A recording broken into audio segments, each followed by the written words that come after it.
Thank you so much for joining us on Straight Outta Savannah. I am super excited because my guest Tierrah Smith is here and she's going to share with you who she is and what it is that she does in this planet. So Tierrah, take it away. Hi. Thank you for joining us and thank you for having me. I'm really excited about this. Yes, yes. Um, so I'm actually a tarot reader slash neo shaman. I kind of merge shamanism with tarot reading, and I do very heavy energy work. I'm kind of like a shapeshifter type of thing. So I Yes. can shapeshift, I can manipulate my personal energy to match yours or whatever it is that you need. Um, so yeah, I mean, I do a lot of different things. I'm focusing on tarot at the moment. That is so cool. So tell us, how did you get started in that area? Because that's not like a thing that you just grow up and say, I want to be a tarot reader. It's not like, kids say, I want to grow up and be a fireman or a police officer or the president or whatever. So how did you get to that place where you said, tarot reading is what I love? Yes. So actually, I was um sexually assaulted when I was 20 years old, and that really sent me on my spiritual journey. And I had a best friend at the time whose stepmother did Reiki and tarot healing. And she actually introduced me to it. And one day we were out and I decided to get my own deck and just kind of started experimenting. I started learning what it was. And then I came into contact with a friend from high school, and he was the very first person I ever read for. And it just kind of grew from there. That is so powerful. That is so powerful.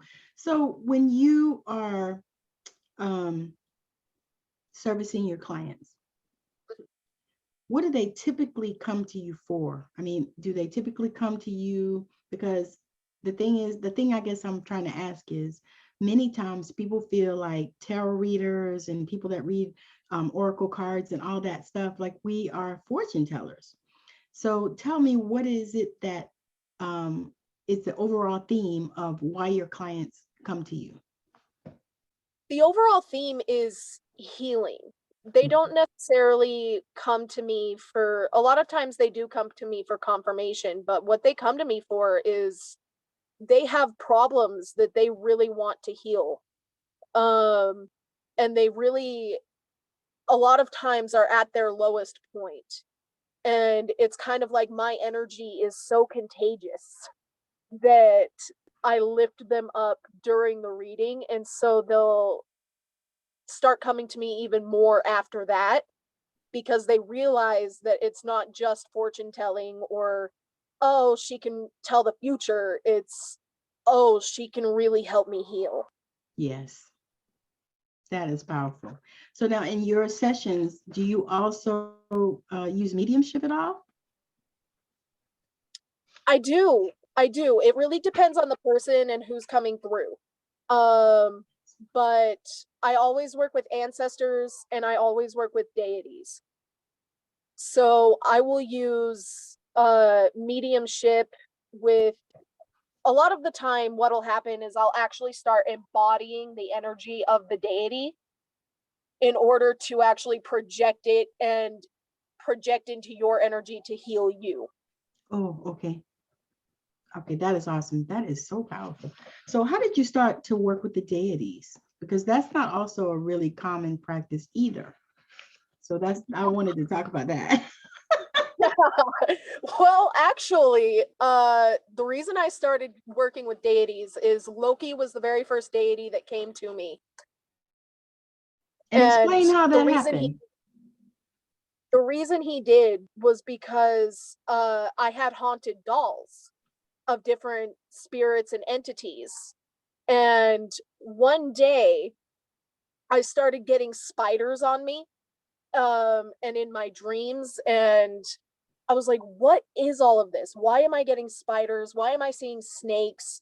what's happening? And then all of this chaos would just ensue around me. And one day I was actually at my aunt's house, and I was getting rid of an entity at her home. I was actually fighting this entity off. I was in a shamanic state, and I started embodying him. And I was actually, the experience was wild because I actually stood there and was a very, I was very serious. And I remember everything that I was saying was just so intense. And I was talking directly to the entity and to the people to like help them heal what the entity was drawn to. And that's kind of my first experience with a deity. And I didn't even know it was with a deity at the time. It wasn't until I had a dream afterwards that I actually stood there and was like in the dream, Loki came to me and he goes, "Hey, that was me. I helped you get rid of that entity. Um, I'm the reason that we were able to actually get rid of it." And I was like, "Oh." So that's how I started working with deities, and now they usually communicate with me through dreams or clairaudience and clairvoyance. I can see them and hear them and all of that fun stuff. Oh, wow. That's awesome. That is, yes. That leads us to another question. So when you started to recognize that you had gifts, Mhm. tell me about that experience. Oh man. So actually what like with the tarot, it was more of like a, okay, I can read these cards. I understand what the cards are saying, and I can, you know, tell people and confirm to people what this is. And I started developing my intuition that way. But it wasn't until my cousin had passed away. She had taken her own life a couple years ago. And I like the next day I was with the family, and she actually was standing right next to me because she had gifted me some turkey vulture feathers while I was out very emotional on a walk by myself. And she told me, she was like, "Give them to my daughter, give one to my daughter." And I was like, I'm just seeing things, like this ain't real. And she just kept repeating it, and she started yelling at me and cussing me out, and she was like, "Tierrah, do it now." So I went and talked to my cousin and was like, "Hey, your mom is here with me and she wants me to give you one of these." And I had shown her the feathers, and she started bawling. And she goes, "My mom knows that I love feathers. I love putting them in my hats." And that's kind of when I started realizing and developing, like, oh, I have these abilities. I can do Yes. this. That is, oh my God. That is so powerful. It's like, I felt that so strongly. It's like, oh my gosh. All of a sudden, they just pop up and start talking to you. So the amazing thing is it just means to me that you are open channel. Yeah. And that's like, to me, I think it's a great gift. Yes, that was something. Actually, I have another cousin who is a practicing witch, and he's very scared of all of this. But one day while I was with him, hanging out with Wait, him, wait, wait, wait. A practicing witch and he's scared of all this? he's terrified. He had a very, very bad experience as a kid that kind of got him into witchcraft and his psychic abilities and stuff, and he is terrified of entities and spirits. And I was connecting in with one of his friends' parents, and I was hugging her and I was telling her what he was saying, and she was like crying. And my cousin actually pulled me back, took me to the car, and told me, "Don't ever do that again." I was like, "I was channeling." And he goes, "Yeah, don't do it again." And I was like, "Wait." Wait, and he's a witch? He's a witch. Yeah. Don't they channel?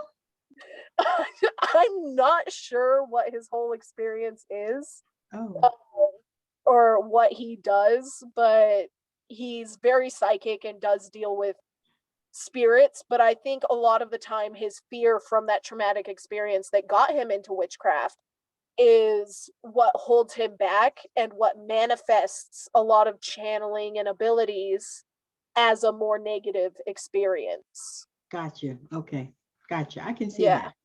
Yeah. So do you also teach psychic development? I would love to. I've had several people come to me and be like, "Oh, how do I develop this?" or "How do I do this?" Yeah, And I can see that. yeah, I am working on a course actually for psychic development. I actually was thinking about a psychic development circle. Ooh, I've been kicking that around, and even more so a circle or a membership, yes. where you can come and learn how to do that. So that Yeah, that was something that I actually thought about, and when you said that, that hit me. I was like, she needs to do psychic development. I agree. I feel like it'll be very powerful. Hmm. Yes. And it's so many different ways that we can go about it now, especially I guess Mhm. the gift of the pandemonium was the fact that people are not having problems doing things on Zoom. Yeah. You think Yeah, about it, it's like that was the gift of the pandemonium. it really was. It was a major gift. It was very necessary, I believe. Yes, because the thing is now people are open to. Before, you almost had to pull teeth to get people to do a Zoom meeting and all this stuff. Now everybody's like, we're going to do a Zoom meeting, and you just assume that everybody knows how to get on a Zoom meeting and how to navigate those tabs, and how to do things on Zoom and how to set your background or whatever, all these things. You just naturally assume that people, that's what they know, how to do that, because we've been in the midst of this pandemonium, and that's where everybody went. Zoom, or what's that other one, Microsoft Team, or Google Meet. Yeah, you know yeah. so to me, that's like our gift, Mm, in the middle of all this craziness. yes, absolutely. It is a gift. It's very I feel like internet in general, I know that um we naturally know how to expand. And Hmm. I feel like that's why it's so necessary because we can reach so many people Yes, in such a short, easy way. And I love it. I do too, because I'm telling you, I connect.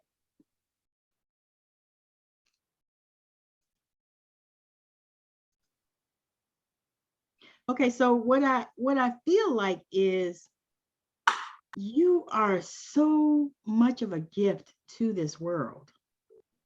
I feel like it's so many things that try to stop you from doing what you do. Mhm. And what you do is so powerful. I absolutely loved your reading. I wrote it down and I actually looked at it just the other day. I was like, this bitch said I had a contract with COVID. I got to find out.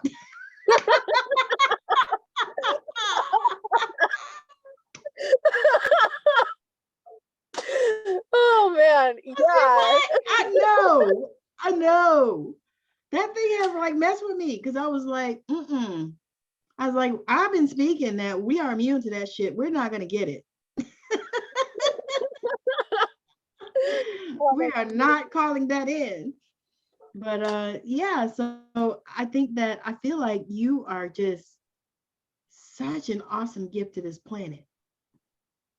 And like there's things that you're being called to do that you don't even know yet. mhm. Because it's like it just feels like spirit is working in the background for you.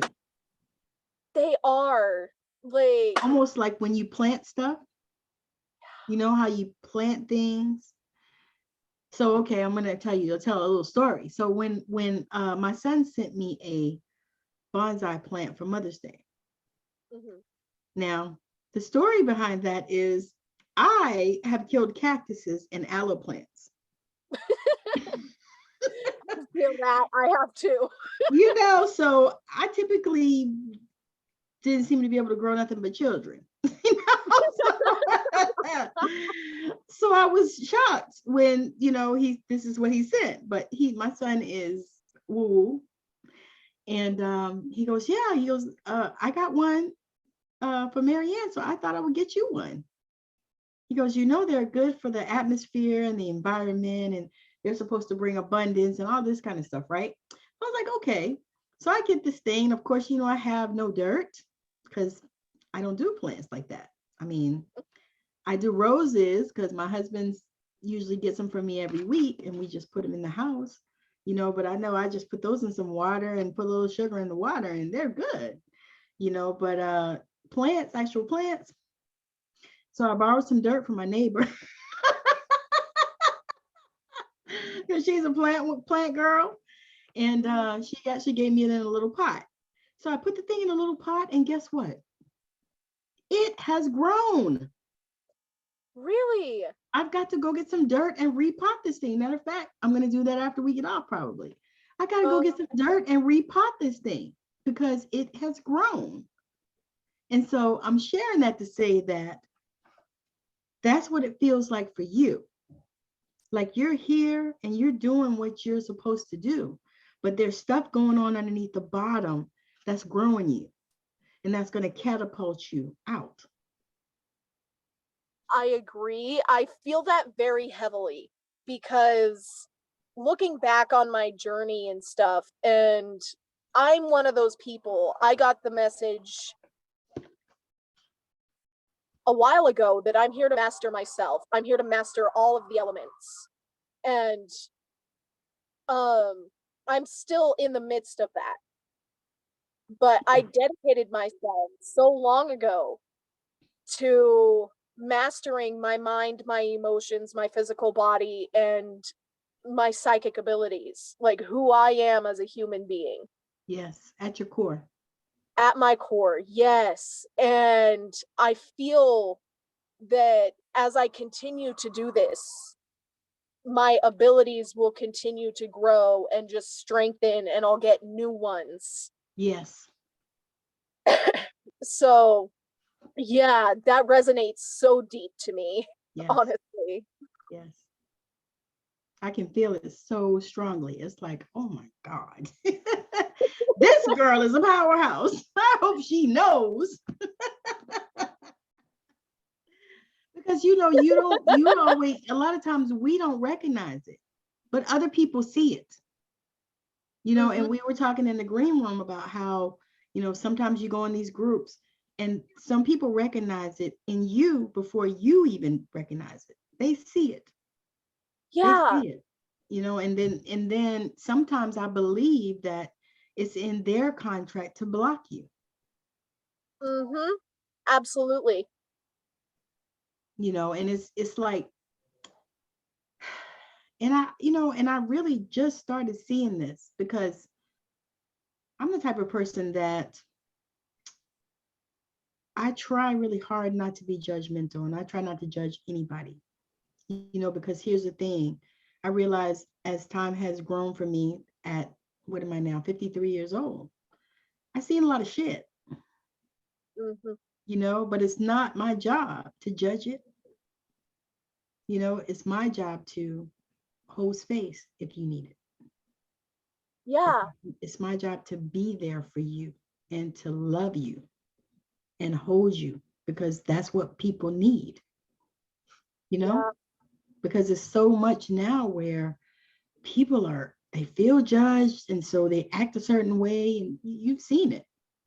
Oh yeah. And I think that's one of the reasons why we're here at this time that we incarnated here, because I actually asked about that. I said, why did we incarnate here, instead of there?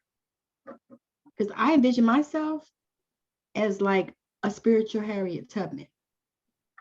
Yes. Like I'm supposed to bring people through, hold space for them, bring them through, help them get to another level. See, and you are a You know what's guy. beautiful about that though? No, thank you. You are.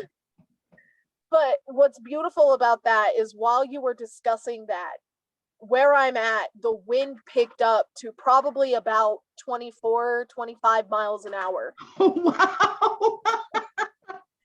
And I feel that a very strong confirmation came through here. Yes, yes. Yes, because the thing is if we don't edify the people that are around us, then what are we here for? You know what I mean? We're here to support one another, but it's been so much toxic spirituality and so much gaslighting and so much, people want, think that everybody's competing against them. When it's so many people out here in the planet that are hurting, till if I talk to a 500,000 of them, there's still what, 20 million of them out there? Mm-hmm. You know what I'm saying? Absolutely. And I do want to touch on the toxic spirituality here. Yes, let's do Because that. toxic can be viewed in many different ways. It can be construed and perceived in different ways. Yes. But the fact that we do have that spirituality, the spirituality that may not be 100% from integrity, the fact that we have that is such an important part of the awakening process. Yes. Yes. It's necessary to have that. I've had people get mad that and witchy stuff and all of that is kind of trendy now. And tarot, Yes. and the Yes. the reason that it is It's on commercials. yes, and the reason that it's Yes. trendy is because it's getting the word out there. Yes. It's a very necessary part of our growth as a collective. Yes. And I think as we get more and more people with integrity who come forward and discuss their experiences and what they believe, that's when people will start to begin their healing on that more like spiritual ego part. Yes. I'm Yes. better than you. I have this ego. I'm better than you or above. I have the gift of sight. Yeah. Yes. You're like, okay. Exactly. Yeah, okay. You want to say, alrighty. And I'm bewitched, no. Exactly. Yes. But that's so real. So what do you think we can do about that? Do you think it's something that we need to change, or do you think it's just going to run its course? Or I think that we as individuals need to dedicate to understanding and knowing our intuition, developing that so that people with that spiritual ego cannot manipulate us, because it's a very big manipulative game here. it's a dollar game.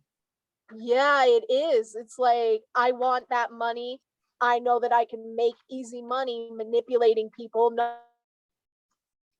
And I think that's not even knowing what I'm talking about. That's where the integrity comes from. yes, that's what I was going to say. I think that's where that comes from. It's like, Grandma's annoying. Sorry, guys. Okay.